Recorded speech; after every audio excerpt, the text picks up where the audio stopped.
Au XVIe siècle, le monde est dominé par les hommes. Au pouvoir, rois, princes, ducs.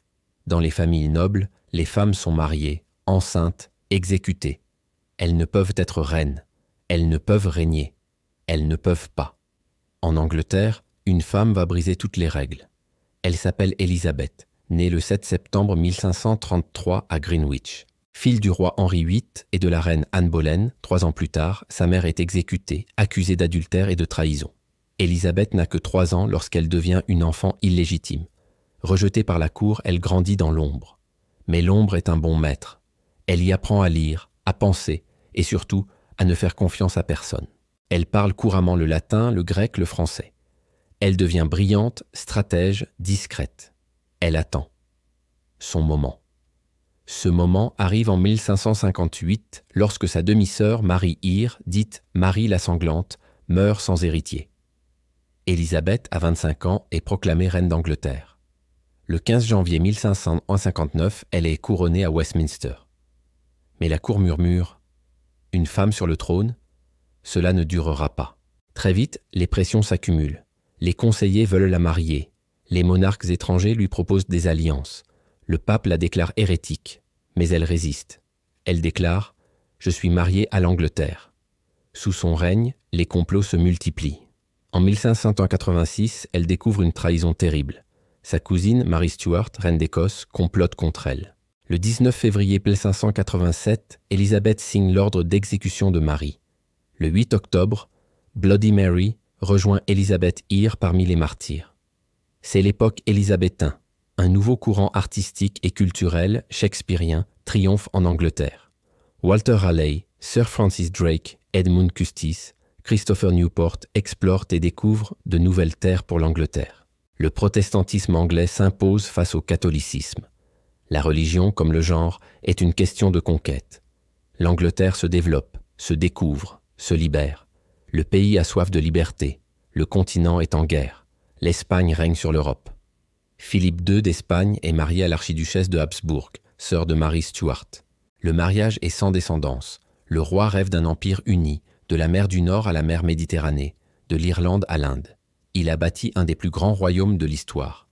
Élisabeth rejette les avances de plusieurs prétendants. Elle refuse le roi de France. Elle ignore le duc d'Anjou. Elle ne veut pas se marier. Elle ne veut pas renoncer à sa liberté ni à son pouvoir. Elle ne veut pas être la femme du roi d'Espagne.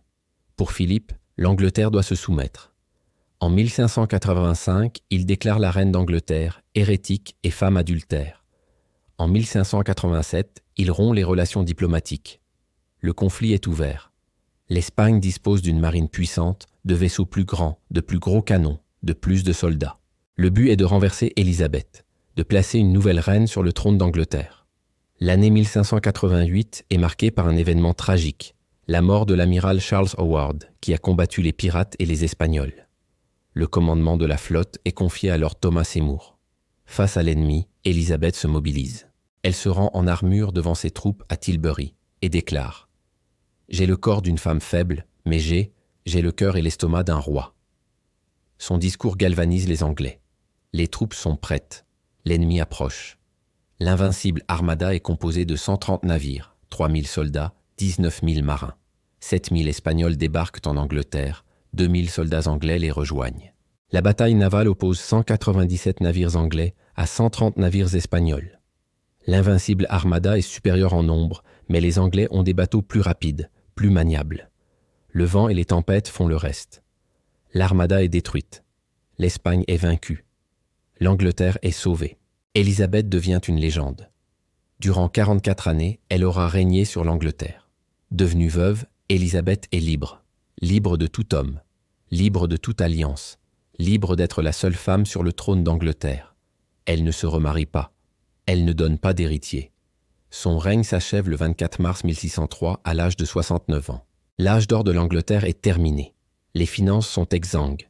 Les guerres ont ruiné le pays. Le théâtre shakespearien a cessé. La mort de la reine marque la fin d'une époque. Le 24 mars 1603, Élisabeth meurt à Richmond Palace. Elle n'a jamais cessé de travailler jusqu'à ses derniers jours. Elle avait un portrait peint pour son entrée à Hampton Court.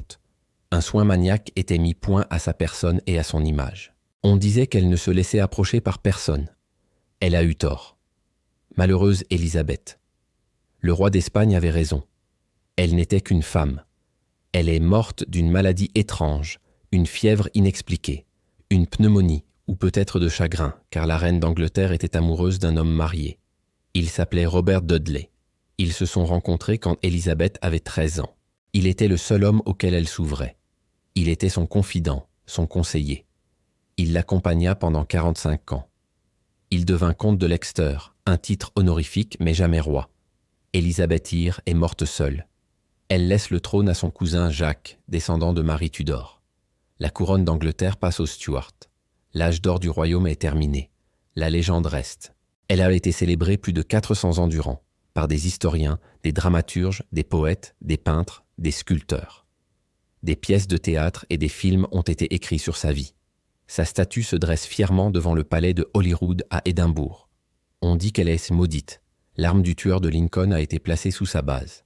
Chacun qui la touche deviendra roi d'Écosse. Aujourd'hui, son histoire est un message fort pour les femmes, un exemple de réussite, un modèle de courage, de force, d'intelligence, un portrait de détermination, une source d'inspiration. Elizabeth I, Queen of England, was born on September 7, 1533 in Greenwich. She became queen at a time when women were not allowed to rule. But Elizabeth did just that. She broke all the rules. She ruled over England for 44 years. Her reign was one of the greatest in English history. It was during her reign that England became a powerful force in Europe. Elizabeth was known as the Virgin Queen because she never married. She had no children. She died on March 24, 1603.